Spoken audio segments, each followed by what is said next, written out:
Echoes of Us, written by Azalea Moon. Previously on Echoes of Us.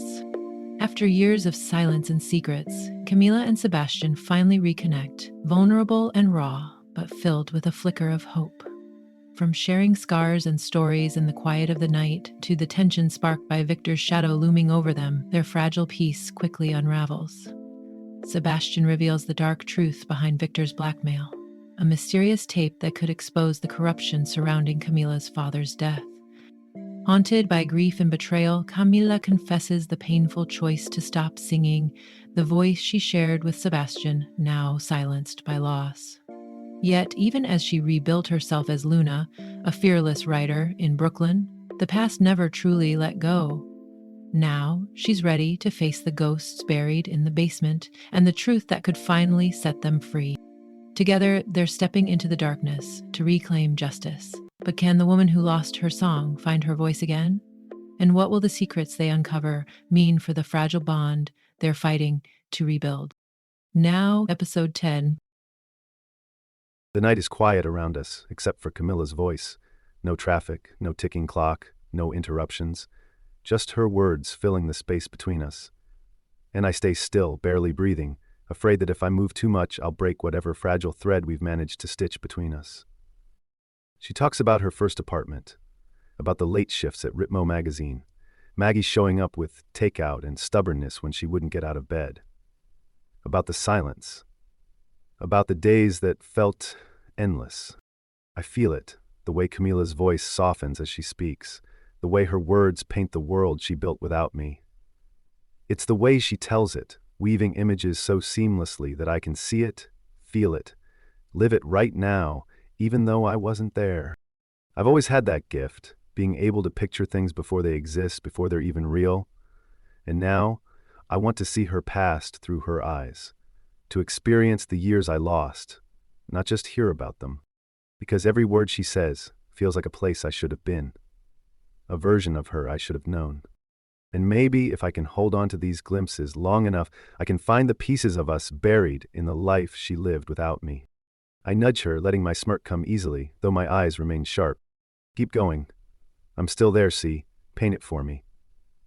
She smiles, just a little, before turning her gaze toward the city skyline ahead of us. The sunset casts everything in gold. Brooklyn welcomed us with brick walls and fire escapes, coffee shops full of laptops and dreams. I let her words sink in, let myself be transported. Her apartment in Bushwick, tiny compared to the home she grew up in, but I can see it now, full of energy, alive, in a way grief never is. I see Maggie covering one wall with vintage concert posters, Camila setting up her workspace by the window, facing the Manhattan skyline. I can feel the city buzzing around them, the late nights, the ambition, the undeniable need to create. The magazine started small, celebrating emerging artists, underground scenes, untold stories. I smirk, picturing her hunched over a laptop, glasses perched on her nose, lost in the world she's creating. I called it Midnight Hour. And you wrote under Luna? She nods, and something in her expression shifts. There's pride there. Each article felt like reclaiming a piece of my voice. The texture I used to have in my singing, I put it into my words instead. I made them spark, I made them burn. I watch her, feeling my chest tighten. She has done it. She has created something from nothing, turned loss into purpose. And wow, if I wasn't already in love with her, I would have fallen right there. But then her voice changes, just the slightest shift, and suddenly, I'm afraid of what comes next. Some nights, when the city hummed below our window and Maggie practiced scales in the next room, I would open my laptop and stare at the folder labeled Dad. I swallow hard, feeling tension creep into my spine. Camila doesn't look at me as she continues. Inside were all the notes, all the dead ends I had collected. I never deleted it, but I never opened it either. Silence hangs between us, a beat too long. Then, a small, sad smile forms on her lips. Some truths aren't meant to be found. They have to find you when you're ready. I exhale slowly, gripping the wheel a little tighter. I know that kind of waiting, the way grief doesn't go away. It just folds itself into the spaces you leave for it. Camila hasn't let go. She's just written a different story. Though you wrote about second chances instead, I reply. About artists finding their second acts, about the courage to walk away and the strength to begin again. Sounds familiar. It wasn't the ending I imagined the night Victor's call shattered my world. She exhales, looking ahead again, voice softer now. But maybe it was the beginning I needed all along. I let the weight of her words settle, because the past has shaped her, but it hasn't broken her, and maybe, just maybe, this is only the next chapter. I smirk, shaking my head. Well, obviously Midnight Hour was a hit, but that's not the name of where you work now. What happened? She smirks right back, because this is the part where she finally learned to live. The echoes of some of her past aren't as loud anymore, but the echoes of us, they have never been silent. They have never given up. I don't miss the shift in her expression, the way something in her eyes softens, just slightly, but still burns with the same fire I remember. She doesn't have to say much. I'm hanging on every breath, every glance, like they're the only truths I've ever known. We've got about 30 more minutes before we get there. You better keep talking, Morales. I want to know everything about the past before we open the door to the future. She nods as if she understands, because once we step inside her brownstone, once we start opening boxes, the past will swallow us whole. And right now, I want to stay here, in this moment, in the warmth of her voice as she reminisces. I can see it now, in her eyes, in the way she looks at me like she's trying to reconcile the man in front of her with the boy I used to be. I've lived, sure, but have I ever really lived? Yes, I've built something. A career, a name.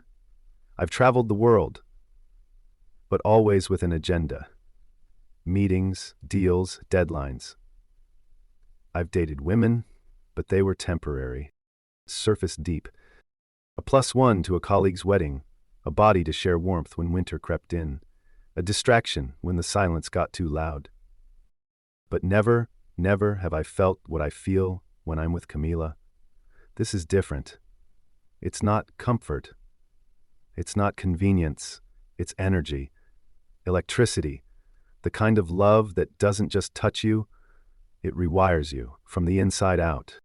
It's strange to admit, even to myself, but maybe, sometimes, that first love is the love, and everyone that comes after, just echoes, comparisons, never quite enough. I'm lost in my thoughts, so much so that I don't even notice her watching me, until she speaks again. Penny for your thoughts? A penny in the pot. She laughs. Please continue, Luna. I hadn't said that name in a long time. Can't believe I didn't think of searching for you under it. She shrugs and smirks. As the SUV rumbles down the road, heading straight for the truth we're about to unearth, she continues her story. The first 3 years, it was like trying to sing with a broken voice. False starts everywhere. So many nights where I thought, this is it. It's all going to fall apart. Maggie and I, we lived in this cramped little apartment in Bushwick, radiators that clanked all night, a fridge that wheezed like an old man. I'd be hunched over my laptop until 2, 3 in the morning, spreadsheets swimming in front of my eye. And Maggie, she'd just appear with coffee, a sandwich, a reminder to eat, to breathe, all while I watched my dad's savings vanish, bit by bit, into server costs, freelance payments, web hosting. My hands tighten on the steering wheel. Your father's house money? Yeah, his house. 2011 changed everything. We'd hit a wall. Then this media consultant came in, slick as hell, and said, digital is the future. You need to pivot. Pivot. That word made me think of you, Sebastián. Those dance classes. You showing me how to let the beat live in my body, not just my ears. Trust the movement. So I pivoted. I taught myself SEO, social strategy, CMS. I was terrible at first, like learning a new instrument with the wrong sheet music. But I kept at it, watching analytics the way we used to watch sound levels in Studio B, adjust, tweak, wait, and then click. Something shifted. 2013, Midnight Hour found its rhythm. We did this piece on underground jazz clubs, blew up overnight. Then another on guerrilla art pop-ups in abandoned spaces. That one caught the critics' eyes. We launched a whole interview series. New artists, raw voices, and suddenly, even insiders were paying attention. Luna's byline started to mean something. Yeah, Luna. Authenticity, mystery. It became my shield. No one knew I was the same girl Victor once shaped and styled for pop stardom. I liked it that way. 2016, that's when the tide turned for real. Finally got my own place in Greenpoint. Exposed brick, morning light, plants I didn't immediately kill. Maggie helped me move. Laughed at the crates of books and records I insisted on carrying myself. She said, "Only you would treat vinyl like it's sacred." It finally felt like mine. Like I'd made something that could last. But success echoes differently when you're alone. That apartment, my dream place, with the morning light and exposed brick, it was too quiet at night. No more Maggie singing scales at 1 a.m., no pots clanging from some experimental pasta dish she just had to try. Just silence, pressed against the windows, wrapped around me. I tried dating, photographers, novelists, even a musician. Big mistake. He reminded me too much of everything I'd clawed my way out of. The rhythms, the ego, the promises that melt the moment the lights fade. None of them stuck. They all wanted pieces of me. Pieces I left behind in Studio B, in those boxes we could never quite unpack. Evidence without resolution. So I learned to perform a different kind of role. Engage without revealing. Be present but distant. Polished, responsive, untouchable. Like my writing. Beautifully crafted. Carefully controlled. Only Maggie ever saw through that. She knew all the versions of me. Cece, Camila, Luna. Woven together like a harmony that never quite resolves. Only she understood why I still can't sing along to the radio, why I keep Dad's last voicemail saved but can't bring myself to play it. So I threw myself into the work. Every article, every profile, it felt like a small act of redemption, a way to give others what I was promised once, to help artists move through a system that nearly broke me, still could. By 30, Luna was respected. Successful. But Camila still wakes up from dreams of Studio B, of Dad's laugh, of songs we never finished. I kept tabs on the label from a distance, watched Victor climb higher. Sleek interviews, flashy launches. I wondered, sometimes, if he thought about me. But those thoughts, they belong to Camila, and I've gotten very good at being Luna. The observer, the chronicler, the one who tells other people's stories, because mine still cuts too close. But now, with you beside me, and the truth waiting up ahead, I can feel it. The walls I built, they're starting to crumble. We pull up to the brownstone, headlights sweeping briefly across the facade, clean lines, tall windows, that quiet elegance that still feels a little unreal. I fall silent. The story I'd been telling hangs between us, fragile and stretched across years neither of us can undo. The engine cuts off. I sit there for a second, listening to the soft tick of the cooling car, when something catches my eye. A piece of paper stuck to the front door, flapping gently in the breeze. I nod toward it. Hold that thought. I step out into the night, cross the walkway. The note is unmistakable. Maggie's handwriting, bold and a little loopy from too many years scribbling lyrics and shopping lists on whatever was closest. "Took Bruno with me to the studio. We'll comfort each other while you face those ghosts. He's already charmed 3 students into giving him treats. Call me when you're ready. Love you both." I can't help it, I smile. that quiet, aching kind of smile you give when someone knows you too well. I turn back. Sebastian standing by the curb now, hands in his pockets, watching me with that steady look of his.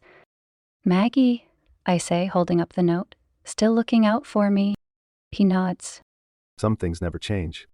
Completely, while others, I say, letting the thought finish itself, change completely. Not completely. I glance back at the building, the lights glowing softly inside, the doorway I've walked through 1,000 times. This place, 3 stories of exposed brick, wood floors, walls lined with books and soundproofed memories. It's Luna's empire, but it's also Cece's dream come true. Somehow, both. I turn to him. Want the tour first? Maybe a drink? There's more to the story. How Midnight Hour ended, how Urban Lux began, why I'm finally ready to open those boxes again. He steps closer, his hand finding the small of my back like muscle memory. All these years, and that simple touch still unravels me. Lead the way. I slip the key into the lock. The door opens with a soft creak. The weight I'd carried through the car ride, through the years of pretending, it shifts, not gone, but lighter. Tomorrow I'll call Maggie, thank her for taking Bruno, for knowing exactly when to step in without being asked. Tomorrow I'll face whatever's buried in those recordings. But tonight I get to just be here. With him. With the version of myself that has nothing left to hide. I glance over my shoulder. Fair warning, I say with a smirk, there are still a lot of books and records. Some habits, even Luna couldn't break. The door clicks shut behind us. Just like that, we're sealed inside a world that's entirely mine. Sebastian exhales, a quiet sound, almost reverent, as he looks around. I slip off my heels, flex my toes against the hardwood. That feels good. I glance back at him, catching his eye. Something playful sparks in my voice. "You too," I tell him, pointing towards his shoes. He smirks, always the good sport, and toes off his shoes, lining them up perfectly by the door. Then I take his hand, warm, certain, like I've already decided he belongs here. And he doesn't hesitate. He follows. We move past the foyer into the space I built from the ground up, not just with money, but with intention, with memory, with longing. Every corner speaks my language. The first floor opens around us like a secret I've been waiting to share. The living room is all soft edges and saturated tones, deep charcoal sectional, oversized ottoman instead of a coffee table. Books and vinyl line the shelves, each one a memory I couldn't part with. The fireplace crackles, casting this warm, golden glow across the floorboards. Above it, Nina Simone, black and white, framed in gold, watching over it all like a patron saint. To the left, the kitchen gleams, marble countertops, pendant lights glowing like old stage bulbs. Gold handles trace along the cabinets, and the island, massive, surrounded by velvet bar stools. I spent so many nights right there, editing interviews while Maggie tested cocktail recipes she never actually wrote down. Past that, the dining area waits. Dark wood table, 8 velvet chairs, and above them all a chandelier that rains down light like stardust. There's a reading nook by the windows, floor-to-ceiling glass, street lamps blinking through the trees. My favorite chairs tucked there, beside a stack of unread books, and a teacup I keep forgetting to wash. Even the gym in the back, all sleek and shiny, feels like part of me, though let's be honest, half the machines probably think I've ghosted them. And down the hall, a powder room with emerald wallpaper and gold fixtures, everything subtle, intentional, quietly powerful.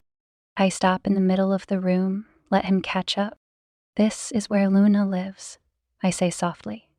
"But everything here? It's also what Cece dreamed of. Back when we were just 2 kids sneaking into Studio B after hours, pretending the world was ours. I turn to face him, and something flickers in his expression. Not just recognition, remembrance. I guide him toward the built-in bar just off the dining room. It's one of my favorite indulgences. A gleaming arrangement of crystal decanters, vintage bottles collected from years of gallery openings, interview trips, and too many late nights chasing deadlines. I reach for the Rioja. Not too bold, not too soft, just right. The bottle is cool in my hand, the pour effortless, like muscle memory. You entertain a lot? Sebastian asks, his brow lifted as he watches me work. I hand him a glass, lips curving into a slow smirk. Not in the way you're thinking. He takes the glass, his eyes locking on mine with that maddening little grin. Whatever he's thinking, it's not what I meant, but I'm not sure I want to correct him. I take a sip, smooth, familiar, something grounding in the taste. Then I reach for his hand again, still warm, still willing. We climb the floating staircase, my bare feet brushing against warm wood as the sconces along the wall cast that soft, golden light I love, just enough to make the space feel intimate, like a secret only shared with a few. The second floor opens into a hallway. 3 doors, 3 different lives. I gesture to the first. This was a bedroom once. Now, closet/glam room. Sebastian peeks in and I catch his low whistle. Yeah, it's a little extra. Rows of heels, Louboutins to Doc Martens, racks of clothes sorted by color like some editorial fantasy. The vanity lights are studio grade and the island in the center gleams. Perfume bottles, rings, gold cuffs, like a boutique no one else shops in but me. Damn, Morales. He raises an eyebrow, taking a slow sip of wine. Brooklyn royalty, huh? I roll my eyes, already tugging him toward the next door. This room, technically it's Maggie's. We step inside. Queen bed, neutral palette, the kind of room that holds warmth even when no one's in it. Velvet curtains, soft throws, a diffuser puffs lavender into the air. Maggie's sanctuary. When she needs one. Sebastian nods, his voice softer. She deserves it. I smile, more to myself than to him. She does. We move down the hall, another half-path tucked neatly behind a sliding door. I barely glance at it. Then I stop. The master. My hand hesitates on the doorknob.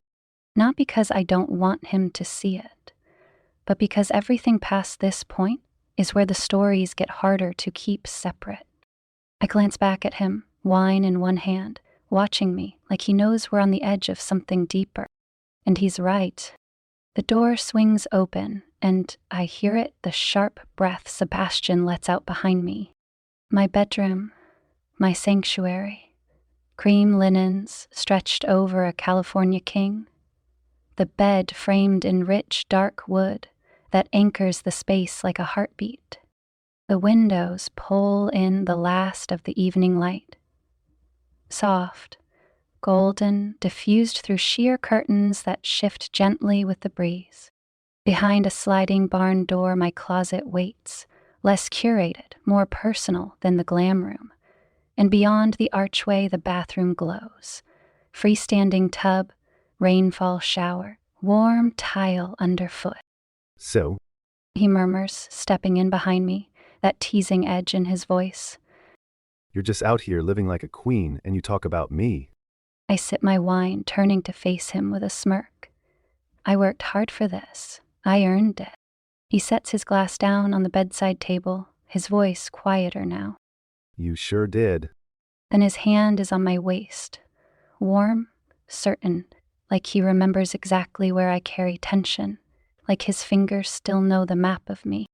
He pulls me in, and I barely have time to exhale before his lips find mine. Slow, unhurried, deep. His mouth moves along my jaw, down the slope of my neck. My pulse stumbles. His grip tightens just enough to make me feel anchored. Then, right at my shoulder, he whispers. Keep talking. His voice is low, almost reverent. I want to hear it all. A shiver rolls down my spine. I pull back just enough to look at him. His eyes are darker now, hungry. But not just for my body. For the story. For the truth. For me. And so, I do. I keep talking. As he lays me down. As his hands explore like he's chasing lost time. As the past and present begin to blur. Memories folding into skin, breath, whispers. All the versions of us, Cece and Sebastián, Luna and the engineer, Camila and the man who never really left, they collapse into this moment. I gasp, pressing both palms flat against Sebastián's chest, trying to catch my breath, trying to think. His hands, his mouth, the way his body fits against mine. It's too much. Sebastián? I pant, blowing a curl out of my face. You want the story or you want me? Because it literally can't be both. He groans, dramatic, defeated, and drops his forehead to my stomach with a sigh that makes me laugh. You drive a hard bargain, Morales. His lips brush my skin one more time before he rolls onto his side. I laugh, soft, breathless, wrecked. Not from what we did, from what it stirred. You started it. I tease, reaching for my wine. The glass is cool in my hand, familiar, steady. And I'll finish it. He turns toward me, smirking like he wants something. I raise a brow, sip, slow and deliberate. Is that so? He sits up, back against the headboard, and suddenly the air shifts. The heat lingers between us, but his expression's changed. Open, grounded, serious in that way that used to make me tell him things I didn't even know I was holding. Keep going. He says, his fingers brushing mine. I have all night with you. Those words, all night, hit somewhere deep. Not a promise, not a plea, just presence, just him. I inhale, long and slow, like I'm anchoring myself before a dive. I shift onto my side, facing him fully, and I continue. By 37, I've finally found my rhythm. I sold Midnight Hour in late 2020. After 10 years of hustling, of becoming someone else just to survive, I was ready to let Luna rest. Not destroy her, just lay her down gently. I spent the next year in motion. Mediterranean islands, temples in Southeast Asia, open skies over the African savanna, places where no one knew Cece, where no one whispered about Luna, where no one asked about Jorge Morales' daughter. In Bali, I caught myself humming along to a street musician, the first time music felt like joy instead of a scar. No lump in my throat, no grief in my chest, just music. In Morocco, I wrote about you, about Dad, let myself remember the good things, without falling through the cracks those memories used to leave behind. And by early 2022, I was ready to come home. This brownstone was my gift to myself. 3 floors of exposed brick and hardwood, a rooftop garden that reminds me of the one Dad used to tend in the Bronx. I decorated it slow, intentionally. Vintage meets modern, old meets new, pieces of who I was and who I'm becoming, side by side. The top floor? That's mine, my sanctuary. Becoming editor-in-chief at Urban Lux? That was another unexpected turn. An old connection from my Midnight Hour days, someone I respected, was retiring. He offered me the job. Just like that. Editor-in-chief at Urban Lux. Said the place needed new blood but steady hands. I guess I was both. It wasn't part of some master plan. I didn't fight for it. I didn't lose sleep over it. I just said yes, not because I was hungry for power, but because for once I wanted something that felt stable, something that let me breathe, something that didn't ask me to destroy myself to earn it. It felt almost strange, being handed something instead of clawing my way toward it. But in that moment, I realized maybe this was what it looked like to be ready. Not desperate, not proving anything, just ready. Because maybe God had been preparing me for this all along. Through every setback, every wrong turn, every night I thought I'd lost my way, He was shaping me quietly, patiently, so when the door opened, I wouldn't question it. I'd walk through it, knowing I was meant to be there. As for Maggie, she's still a force, a successful singer, vocal coach, running her own studio in Manhattan. Every Sunday she's here. Rooftop garden, sunlight, the smell of coffee and fresh herbs. We talk about music, art, and life. Our friendship, it's changed, deepened. The kind of bond that only years and shared history can build. Sometimes she brings demos from her students, and you know what? I can listen now. No flinching, no ghosts in the know. I even give feedback from a place I thought was long buried. I hear music again without pain. The investigation into Dad's death, officially closed. The boxes from that storage unit, down in my basement, neat, organized. I open them sometimes, late at night when the city quiets down. But I never expected answers. What I find instead are pieces of him, his passion for music, his love for me, his dedication to artists who needed a chance. Those are the truths I carry forward. Victor's name still pops up in industry news now and then, every time that old suspicion curls inside me, like a shadow that never fully fades. But I've learned to live with uncertainty. I feel Sebastián let out a slow breath. His head rests on my stomach, his fingers tracing lazy patterns against my skin. He doesn't move, doesn't interrupt, barely even breathes. When he finally speaks, his voice is rough, reverent. Wow, Morales. I let out a small laugh, brushing my fingers through his hair. Good story, huh? Sebastián lifts his head, his eyes dark, intense. Best story I've ever heard. And then, before I can say another word, he kisses me. Because this is our next chapter. And this time, we're writing it together. The kiss is slow, deliberate, as if he's memorizing the way I taste, the way I fit against him. His hand slides up my side, fingers pressing lightly into my ribs, anchoring me there as if he's afraid I might disappear. But me? I'm not going anywhere. I kiss him back, just as unhurried, just as certain. There's no rush, no urgency, only the quiet hum of something deep and unshakable settling between us, threading through our bones. This is different. This is us, without pretense, without walls, without the weight of the past pressing down on our shoulders. Sebastián pulls back just enough to look at me, his forehead resting against mine, our breath mingling in the space between us.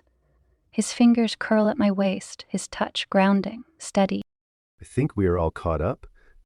I smile, my thumb brushing across his jaw, feeling the faint stubble there, the warmth of his skin. I think we are. He lets out a soft chuckle, something almost disbelieving in the sound. You always were my kryptonite. I arch a brow, ditto. His lips quirk, but his eyes, they hold something deeper, something unspoken. Ditto, I see some things never change. You sure about us? About me? I've never been more sure about anything. He lets out a soft chuckle, something almost disbelieving in the sound. The night stretches on, a quiet understanding settling between us. There are no interruptions, no sudden knocks at the door, just the warmth of each other, the slow unraveling of tension as we let ourselves exist in this space, together.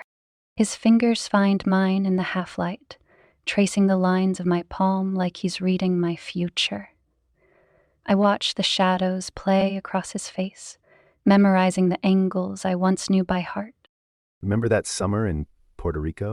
His voice is barely above a whisper, like he's afraid speaking too loudly might break the spell we've cast. I smile into the darkness. The beach house with the broken screen door. It slammed all night in the wind. His thumb brushes over my knuckles.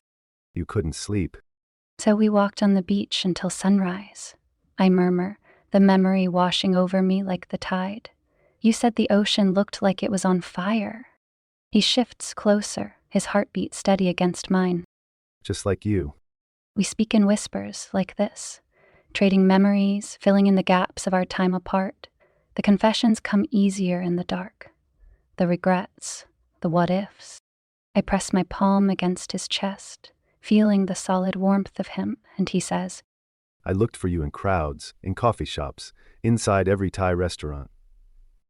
Our whispers grow slower, our pauses longer. The weight of everything said and everything still to say hangs in the air between us, not heavy, but comforting, like a familiar blanket.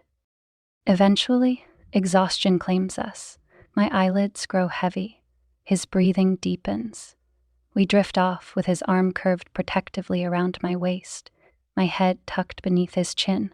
Our legs tangled together like we never learned how to sleep apart. In the quiet of the room, with the moonlight painting silver patterns across the floor, we exist in perfect synchronicity. Our hearts beat steady, not as separate rhythms, but as a single unbroken melody. And for the first time in years, I sleep without dreaming. I don't need to. Everything I want is already here. I wake first.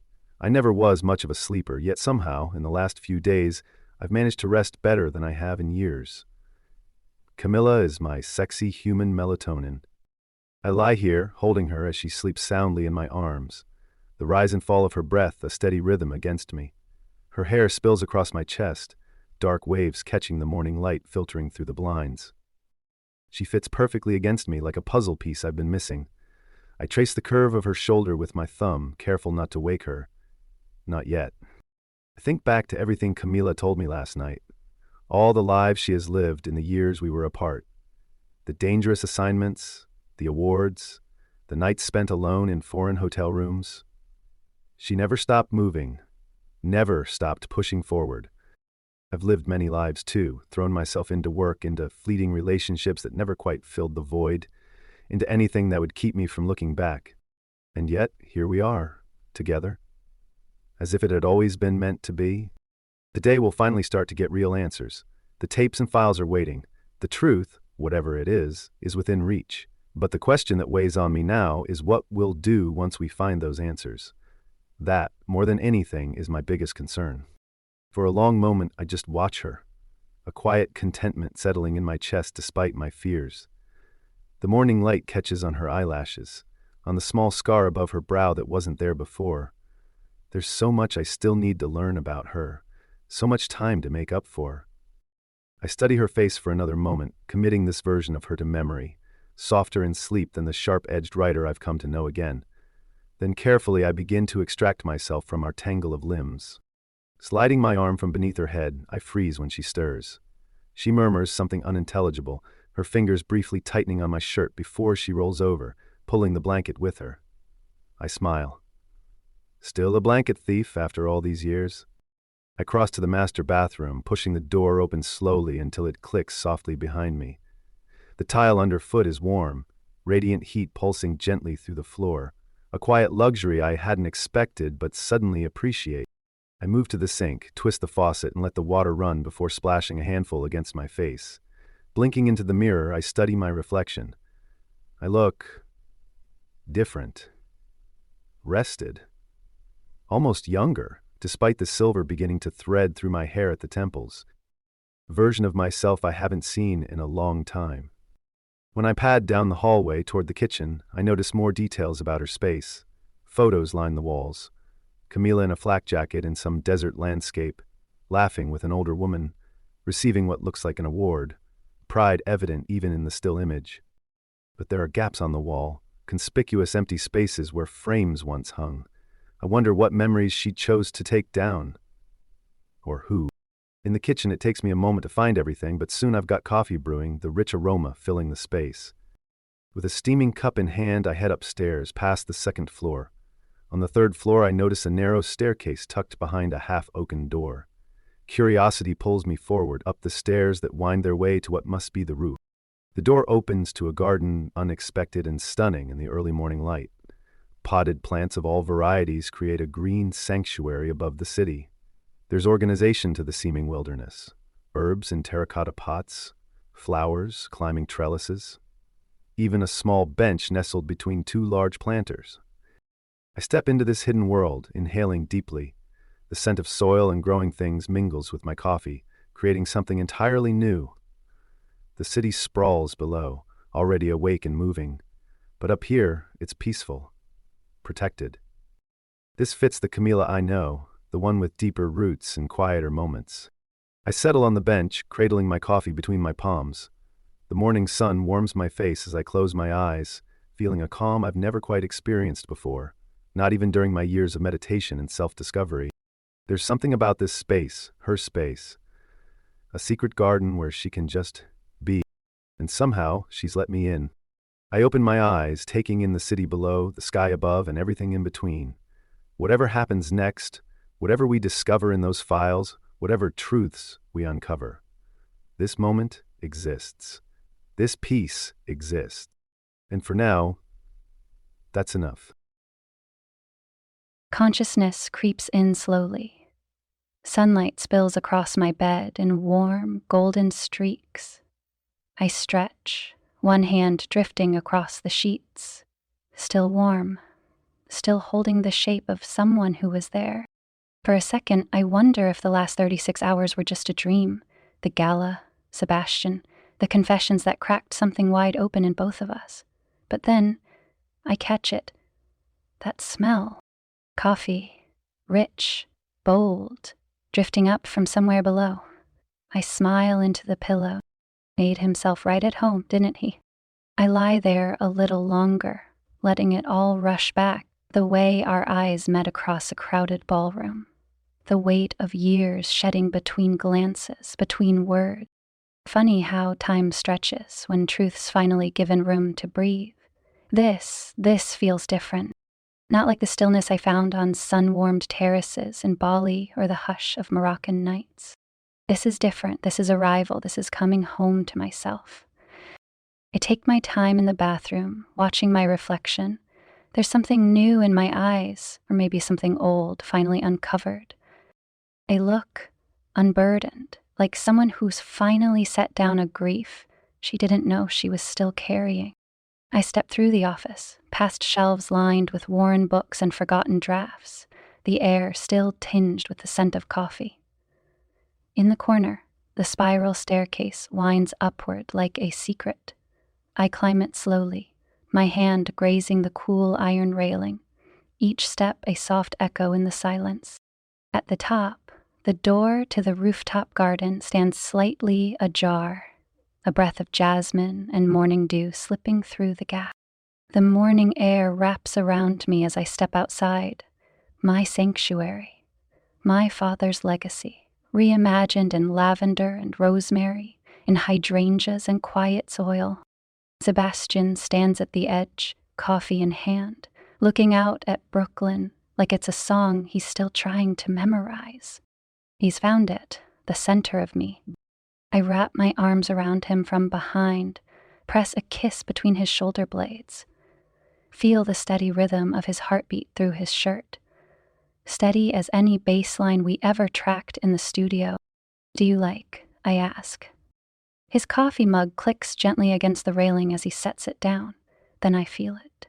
His hands, warm, covering mine where they rest against his chest. For a moment, we just stand there, together, watching the morning light dance across the garden beds. Every bloom, every herb, planted with intention, beauty and purpose intertwined, just like my father taught me. I hope you don't mind that I wandered and made coffee. Mi casa, su casa. He squeezes my hand and I feel it in my chest, that quiet hum of connection, of readiness. Are you ready? I ask. He knows what I mean. The boxes in the basement, the final fragments of a mystery that never let me go. Lead the way. I've had my coffee.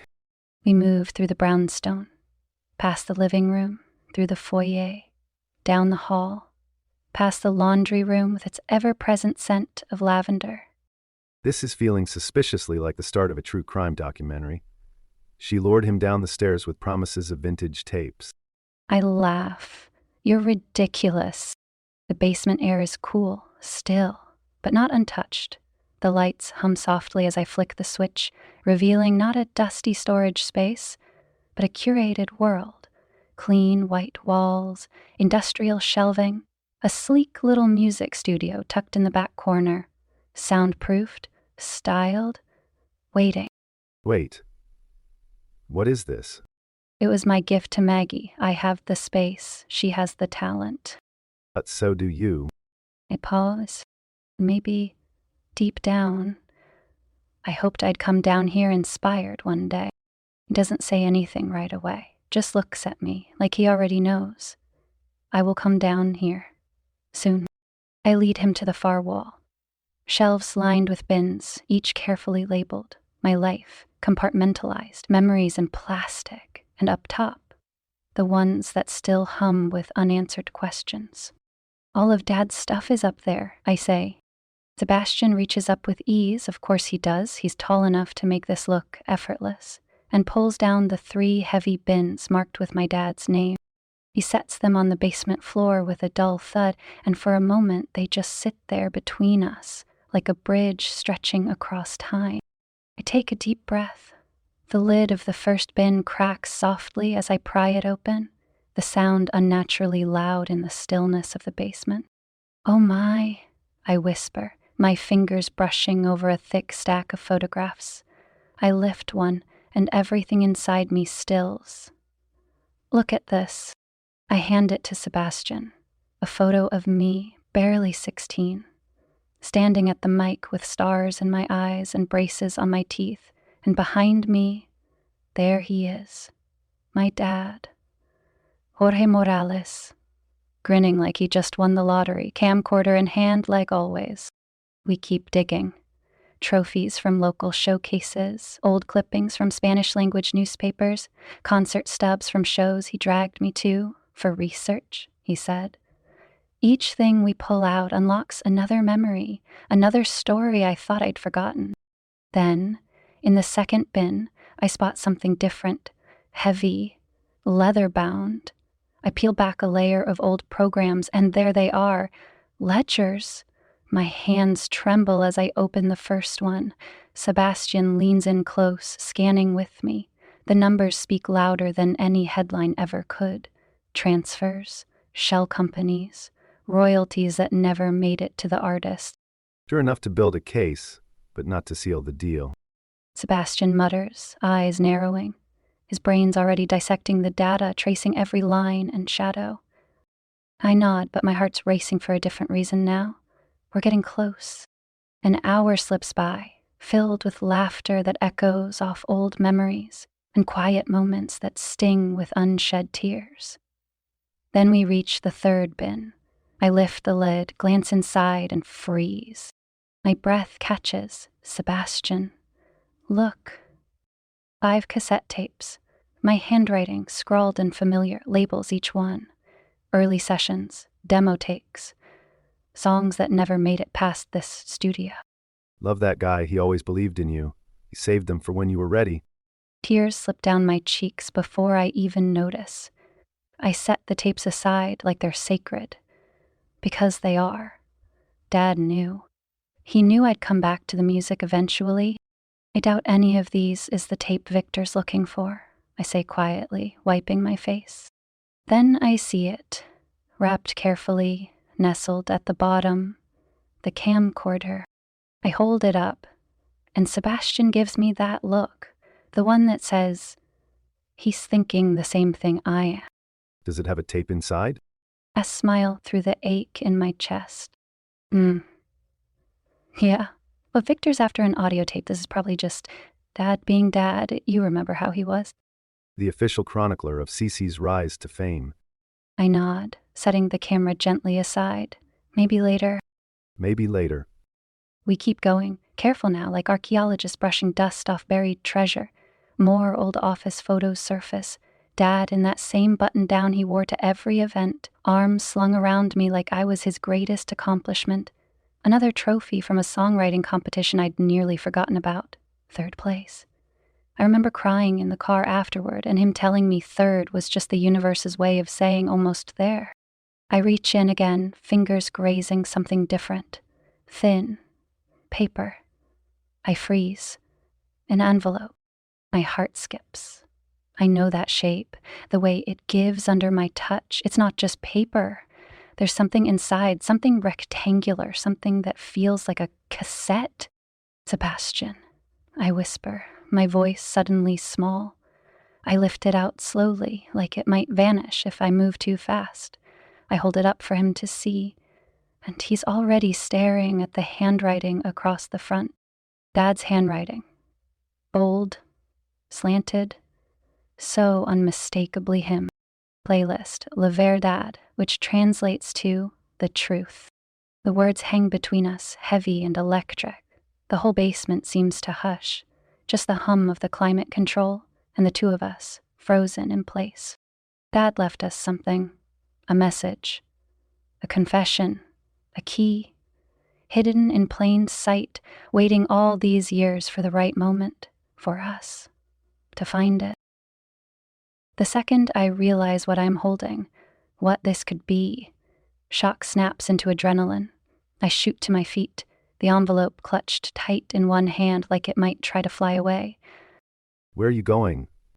Sebastian asks behind me. I scan the shelves, fast but focused. The system is mine. I built it. I know it'll be here. I'm looking for my Walkman, I call, already moving. My fingers find the bin labeled oldie but goodie, neatly written in my own looping print. Remember the Walkman? I kept mine. She's still intact somewhere in here.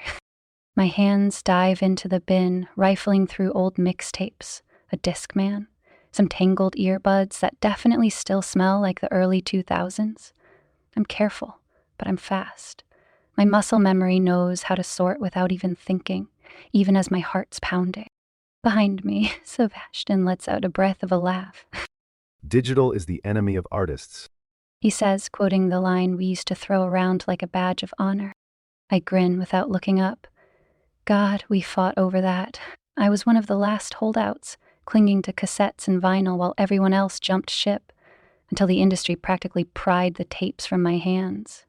As I search, I hear him go quiet, and I know that silence. It's the kind that happens when the past sneaks up on you.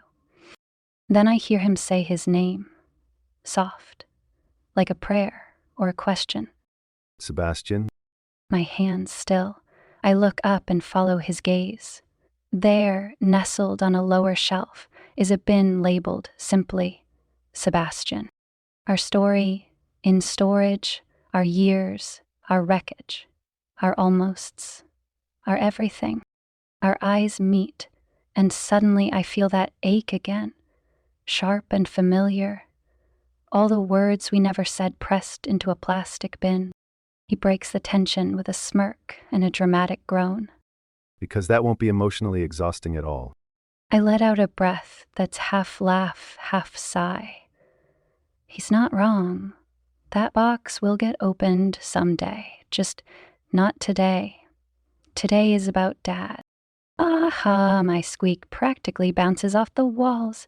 I hold up the silver Sony Walkman like it's made of gold. It lives. It's dusty, but intact. Clean lines, no corrosion. The buttons still click when I press them. My chest loosens for the first time in what feels like hours. Now we need batteries. Come on upstairs. I'm already climbing before I finish the sentence, practically skipping steps. I hear him linger, feel it even, that bin's calling to him. I know it. But some boxes, even the personal ones, have to wait their turn. Sebastian, I call down from the top of the stairs. You coming? Right behind you. Morning light floods the kitchen, soft and golden, painting everything with a warmth that doesn't quite reach the nerves buzzing under my skin. I dig through the junk drawer. Well, the everything drawer, really. Elbows deep in rubber bands, half-dead pens, and expired coupons. Found them, I shout, triumphantly pulling out a pack of AA batteries. My fingers move automatically as I crack open the back of the Walkman, slotting the batteries into place. I'm so focused I don't even hear him until his hands are on me. Sebastian's touch is gentle, but sure. He turns me toward him, and in one fluid motion lifts me onto the counter. A tiny squeak escapes me, embarrassingly high-pitched, and suddenly I sound 16 again, sneaking into Studio B to rehearse when I wasn't supposed to. But then I meet his eyes, and I'm not 16. I'm not just Cece or Luna or Camila. I'm all of them, every version I've ever been, and somehow, in his gaze, none of them feel too much. Are you sure you're ready? He asks, his hands still steady at my waist. The question lands heavier than I expect. It makes me pause, really pause, for the first time since I pulled that envelope from the bin. I've been operating on pure momentum. Am I ready to hear whatever message he left? To learn whatever Victor didn't want me to know? To let the final walls around my heart fall away? I look at Sebastian, really look. He's older now, like I am, but still him. The boy who believed in my voice before I even knew what it could do. The man who still believes in me now. And he's not pushing, he's waiting, always checking in. A soft smile rises, and I lean forward to press a kiss to his lips. Slow, grateful. Thank you for always checking in, I murmur, just inches from his mouth. When I pull back, my voice is clear, my heart surprisingly steadier than I expected. I'm ready if you are. He nods, and the sunlight catches the silver in his hair. It makes him look both older and somehow exactly the same as the young engineer who once promised we'd change the world with a song. I pull out the earbuds, ancient but functional, and place one in his ear, the other in mine. We're close now. So close our foreheads almost touch. I can feel his breath against my cheek, warm and calm. My thumb hovers over the play button. I glance up. He's right there. Whatever's on this tape, whatever my father's voice is about to say, I won't have to face it alone. Not this time. I press play. That's it for this week's episode of Echoes of Us. But the story is far from over. New episodes drop every Thursday, so be sure to follow, subscribe, and never miss a moment. Thank you for listening and being a part of the story. Your support means everything.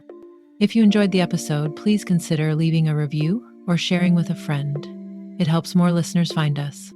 Until next time, listen closely, because sometimes the past isn't as far away as it seems.